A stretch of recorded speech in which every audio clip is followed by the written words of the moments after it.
Hello everyone and welcome back to Poser Full Movie Recaps. Today, I will show you an action sci-fi thriller film about a global human desperation to continue civilization and to procreate a new generation. In the year 2027, humanity has been unable to reproduce for almost 2 decades, and they are now on the brink of extinction. In many nations, this difficulty has caused society to collapse. One of the few remaining functioning governments is from the United Kingdom, which cause a huge flock of refugees illegally enter the nation. Because of this, the UK has brought army patrols on the streets to catch illegal immigrants for detention or even execution. It all begins when a man named Theo Ferran sees the news broadcast on TV, which states that the 18-year-old baby Diego Ricardo, the youngest person in the world, just passed away. Because of his age, the young man was famous all around the world and was attacked by a fan for refusing to give him an autograph. Everyone at the coffee shop feels wrecked by this unfortunate event, but Theo keeps a straight face and seems unaffected by the said event. Outside, Theo stops a few feet away to add some alcohol to his coffee, when suddenly there is an explosion at the shop he just visited. Theo got lucky and escaped unscathed from the attack, but a lot of the shop's patrons were hurt and screaming. Still unbothered by what he just witnessed, Theo goes to work and notices that almost all of his colleagues are mourning baby Diego's demise. With this, Theo decides to lie to his boss about being deeply affected by Diego's passing and asks permission if he can continue working from home. He rides a train on his way back home and the man still looks impassive despite the fact that the train he's taken is constantly being stoned by rebels outside. Along the station, there are also a lot of cages filled with illegal immigrants and refugees guarded by the cops, but Theo doesn't even blink an eye at them. A moment later, Theo meets his friend Jasper and the two walk to his car and drive to Jasper's house in the countryside. He tells Jasper about the explosion at the coffee shop, and Jasper thinks that it is the government itself that planted the bomb. A bus full of refugees passes them by, and the authorities are taking them to a camp in Bexhill. The two stop the car at the roadside, so they can move some decoy branches away to be able to pass. This way, Jasper's house won't get exposed to others and will be harder to find by any undesirables. Jasper teases Theo for his alcohol problem because of his lack of a love life and offers the man to move in with him, but Theo refuses the offer. Jasper used to be a political cartoonist and his wife Janice was a renowned photojournalist, who is now catatonic due to the torture she had gone through for her activism. Among Jasper's collection of photos, one with Theo, a woman, and a little boy is also on display. The two men talks about the nation's problem, and Jasper mentions the possible existence of a secret organization in hidden facilities. The main goal of the said organization is finding a cure for human infertility, but it's so secret that no one knows if Human Project really exists. The next day, Theo gets abducted while he's on the way to work by a militant group called the Fishes. The rebel covers his face and puts him in a van, and drives until they reach the Fishes' territory. In a secure room, his abductors uncover his face and the first person that greets Theo is his estranged ex-wife named Julian, which he hasn't seen in years and apparently the leader of the Fishes. Julian apologized for the theatrics and reasoned that it had to be that way to avoid the authorities. She's been on the run from the law since their activist days, but Theo has put those behind him. When Theo hints about the bombing of the coffee shop the other day, the militants quickly deny any involvement and point out that it's what the current government does to scare the masses. To prove that they are not hiding anything from him, Julian takes Theo outside for a walk. She reveals that the reason they took him is that they need a transit paper for a refugee girl to get to the coast, and Theo is the only one she knows who can get it from his cousin. Initially, Theo refuses the idea because it is too dangerous, and when Julian offers to pay him, he feels insulted even though he can really use some extra cash. Since Theo is not cooperating, Julian signals her fellow rebels to take him away and brings him back to where they took him. While inside the van, the Fishes warn Theo to not go telling tales because they will be watching him, and one of them gives him a note to hang at the tube station in case he changes his mind, and they throw him in the middle of the street with some change for a bus. A few days later, Theo decides to visit his cousin Nigel, who currently works as a minister.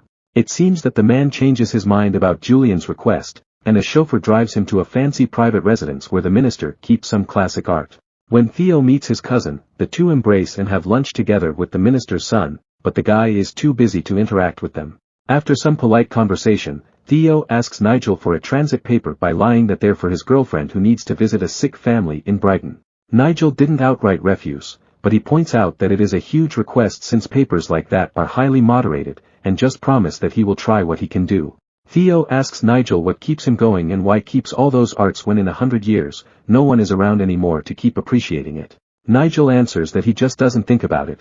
Later, Theo is approached at the pub by one of the fishes named Luke, who saw the sign he'd been given and posted at the tube station. Luke gives him the name and photo of the girl that needs transit, but Theo says that he's only able to get joint transit papers and he has to escort the girl, a task he'll accept if paid more. The next day, Julian lures Theo into a bus and asks about the progress of the transit papers, to which Theo replies by reminiscing about the old days. They end up arguing over the way they deal with the passing of their son Dylan, and Julian rushes out when the bus stops. Theo follows her and asks why she came to him for help, to which the woman answers that she trusts him. A moment later, they meet up with Luke, who gives him his money and explains that he'll be taken to the first checkpoint in Canterbury. While inside the vehicle, Julian introduces Theo to a woman named Miriam and a young girl named Key, the one Theo will escort. Close to Canterbury, they get ambushed by an armed gang and Julian gets shot. The group manages to drive away, but the police start chasing them, which leaves them with no other option but to stop. When Luke steps out of the car, he quickly finishes the two police officers and drives away. They stop somewhere isolated to say goodbye to Julian, while the clearly troubled Theo steps away to allow himself to mourn in peace. Soon, Luke calls them to get back in the car so they can leave before someone caught them again. When they reach the fish's outpost, the entire group is about to meet to vote for a new leader. Theo asks for a ride to London but gets refused because it's too dangerous to ride out at night. Luke gets voted as the new leader while Miriam accompanies Theo to meet up with Key. The girl tells Theo that Julian asks her to seek help from the man if everything goes awry because he is the only one she can trust to take her to the boat called the Tomorrow. Theo refuses to get involved anymore, so to convince the man, Key takes off her dress to reveal that she is surprisingly pregnant. Theo is shocked by the revelation, but before he can ask further questions, Luke interrupts and leads them back to the farmhouse. Julian's demise is on the news, and the authorities are now looking for the people with her in the car, which prompts the group to discuss their next move and what to do about Key. The fishes want to keep her a secret because the government will take her baby away, but Theo argues that she needs proper medical care. The original plan was to take Key to the human project, which apparently exists, but since it becomes too dangerous, they are not able to come up with a proper solution.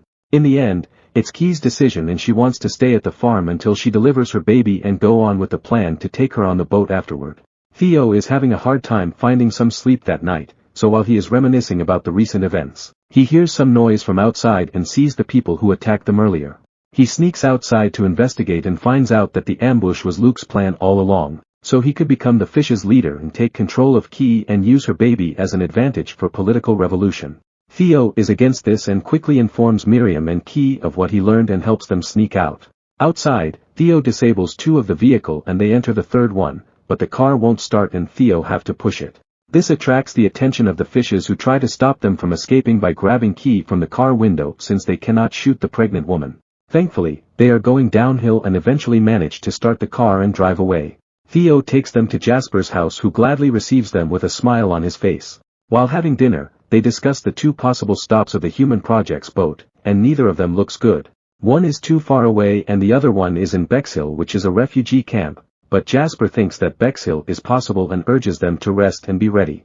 Theo asks Key about her pregnancy and she says that she's 8 months pregnant but doesn't know who the father is. When Jasper comes back, he explains that one of his patrons agrees to smuggle them to Bexhill camp so they can get to their boat, and Key agrees to this plan. Later, Jasper tells the women the story of how Theo and Julian met, and how their relationship took a bad turn when the couple lost their son during the flu pandemic. In the morning, everyone wakes at the sound of the alarm and realizes that the fishes found them.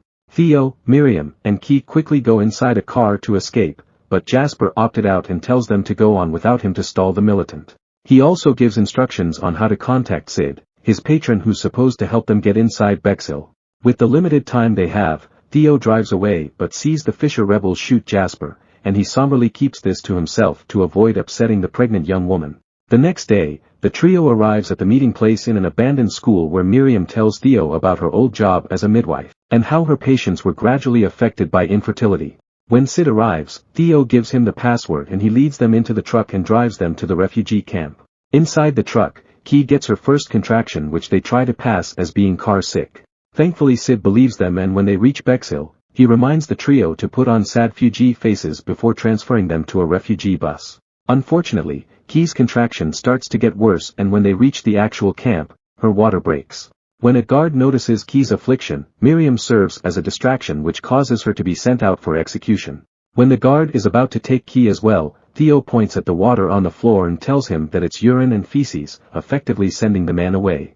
The two get out of the bus and briefly separated when a guard takes Theo's watch, but quickly reunites again. They enter the city like a refugee camp and find Marichka to give them shelter for the night.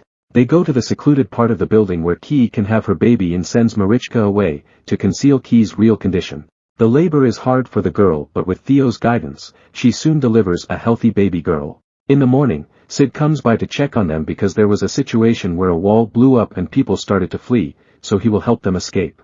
When Sid sees the baby, he promises Theo and Key that he will take them to a boat, but Marichka is opposed to this idea and implies that Sid isn't a good person. When Sid hears this, he takes out his weapon and reveals that Theo and Key have bounties on their head that he plans to earn. Going down the stairs, Marichka manages to distract Sid and push him, giving the three of them a chance to escape.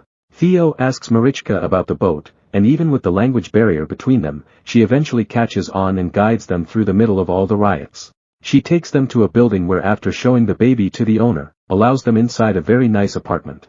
The three of them are able to eat, rest, and get some better footwear, while the elderly woman plays with the baby. One of the guards informs them that they have to leave soon because the boat is leaving in an hour. When the time comes, they put Key in a wheelchair and leave the building. While combing through the fighting outside, Luke and the fishes found them and the militant leader takes Key and her baby. When the remaining fishes are about to shoot Theo and Marichka, more military arrives and fires at them, giving the two a chance to run and hide. Theo eventually gets separated from Marichka, but the man is determined to find Key, so he goes on until he reaches a building under heavy fire. Despite all the obstacles, Theo makes it inside and manages to climb all the stairs until he reaches the top floor where he finally finds Key with Luke. At first, Luke tries to convince them of his good cause when a bomb suddenly goes off near their location, ending Luke's life. When the residents hear the babies crying, they are all amazed and let them through without a hitch. When they reach outside the building, the fishes and soldiers stop fighting because all are awestruck, and let them pass safely. After the trio is far enough, the fighting resumes, so they quickly run to the camp entrance where they see Marichka again. She rushes to the trio and leads them to a rowboat, but the woman refuses to join, so they quickly head into the sea. Theo rows until they reach the bowie that will serve as the rendezvous point, while Key finally notices that Theo is wounded. He admits that he's been shot during the altercation with Luke, but assures her that he is fine. When the baby starts to cry again, Theo teaches her how to burp the baby, and Key decides to finally choose a name for her and tells Theo she will be called Dylan, after Theo's own child. It is then that Theo, passed out from blood loss and most probably perish as the Tomorrow arrives to take Key and Dylan to safety. Subscribe to watch more videos like this. You can also hit the notification bell and like the video to help the channel out. Thank you.